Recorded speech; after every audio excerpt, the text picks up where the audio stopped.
how we spend our weekend here in Ireland. Parang kasi sobrang mahal ng paggupit dito. And then magtitip ka pa. So hindi ako talaga nagpapagupit ng madalas. Ayun na, i-reveal ko na yung haircut ko, Pen. Honest review, ah. Dadan! You like it? Paw Patrol. Share daw, share. Paw Patrol kami!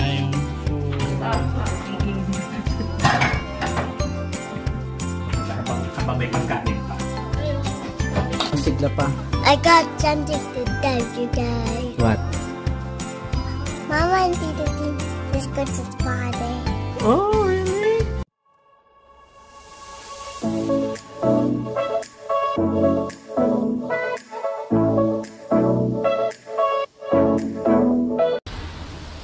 Oh, hello guys! Welcome back to our channel. So, today is Sunday, February 25th. 25th pa? Yun. So, quick vlog lang tayo regarding sa how we spent our weekends here in Ireland. Yun, wala naman masyadong kaganapan. Gusto ko lang parang ipakita sa inyo how we spend our weekend here in Ireland. So ngayon, papunta ako ng city center. Bibili ako ng baboy. Medyo may kami ganap sa bahay. Magla-lunch lang kami with our co-workers yun. Kasi yun lang naman din yung magagawa namin dito sa Ireland. Kasi alam mo yun, pareho din kami na mga Pinoy na wala rin masyadong ganap dito. So yun, lang, salo-salo lang. So medyo nakasanayan namin na mag lunch together every Sunday. And this time sa bahay magla-lunch. Tapos yun, galing pala ako sa barbershop. Nagpagupit ako. Mamaya na i-reveal. Hindi ko pala na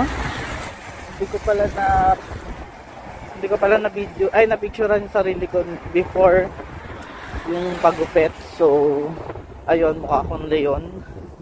Parang kasi sobrang mahal ng paggupit dito. 20 euro. And then magtitip ka pa. So hindi ako talaga nagpapagupit ng madalas. So, parang 2 to 3 after 2 to 3 months para makatipid. Wala na rin time si Mama Karin maggupit sa akin kasi sa Jamaica, nung nag-Jamaica kami, Mama Karin naggugupit sa akin. This time around, parang kailangan magpagupit sa labas. Pero yun, yung pinapagupitan ko is 20 euro. Pero may mga 15 euro ata dito.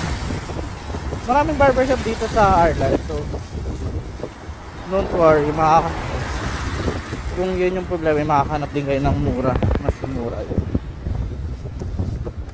So yun guys, malapit na ako sa city. Punta lang ako sa Dan store kung ako bibili ng meat.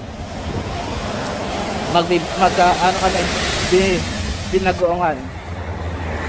So yun yung ganap ngayong Sunday. At nung Saturday pala, si Penpen ay may Saturday class every morning, Saturday. Yun yung ganapan namin every Saturday. Tapos naggrocery na rin kami kahapon. Kaya lang halos gabi na rin kami naggrocery, na ubusan kami ng meat. So tatry ko ngayon kung nag-restock sila ng baboy. Pero yun ang ganap. Tapos natulog lang kami nung Saturday. Sobrang boring dito guys. Actually, tell you the truth, lalo na pag weekend. Tapos nasa province pa kami. Limerick is parang province na dito sa Ireland.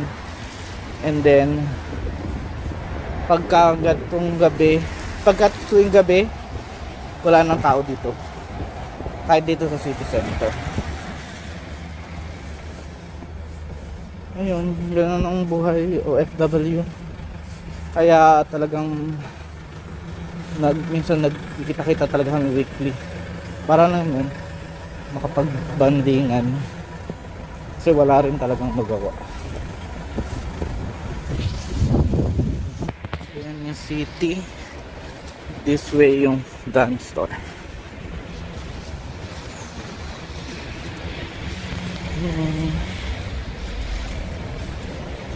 So see you later, guys. One eternity later. So hello guys, pabalik na tayo. Yung mga napamili ko, bumili ako ng parang para sa chimney namin. Ayun, kasi inaayos na yung stove namin, so pwede na namin ulit gamitin yung chimney para makatipid ng kuryente, ay ng gas, kasi gas type yung heater namin. Ayun, tingnan natin kung okay siya gamitin. And then bumili ako ng meat saka paper bags lang. So yun, babalik na ako sa bahay. Tumatawag sa Mama Kare. See you later, bye. So guys, dito na tayo sa bahay. And papakita ko kay Pen yung ano itsura ko. Tingnan natin. Tingnan natin reaction mo. Ano nangyari? Ito. Pen, di ka. Papakita ko yung ano you'll tell honestly kung maganda or hindi ha. Ayun na, i-reveal ko na yung haircut ko, Pen. Honest review Dadan! You like it? You like it? Dali, hawakan mo. Touch it. You like it? Okay naman pala. Hindi na natin mamaya. Pinaiklian ko talaga kasi para matagal-tagal. Pangit, ma?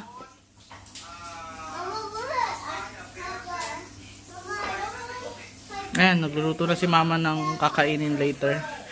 So, see you later guys. Bye! So, yun guys. Ito ng aming binagoongan. Sarap. So good. Looks good.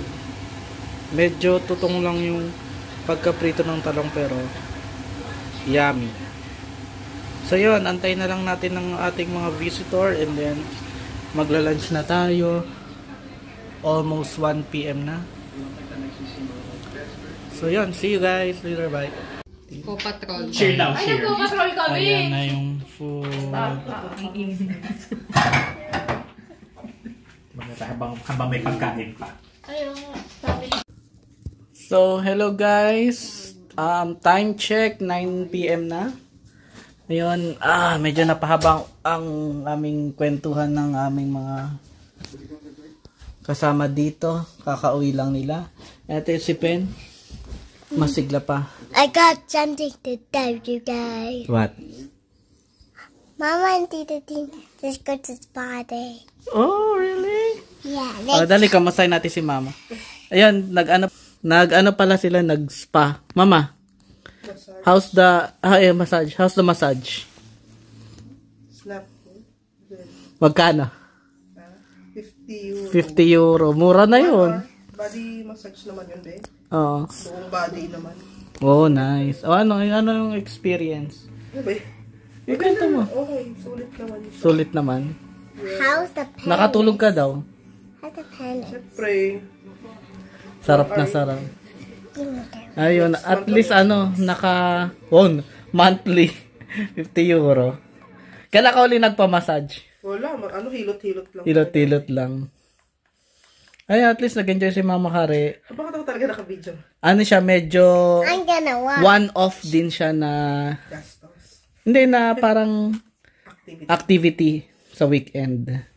Ayun. And then, ito nga pala yung normal naming ginagawa pag weekend. Meron kaming parang family bonding. Nanood kami ng movie. Wait lang, nanood tayo.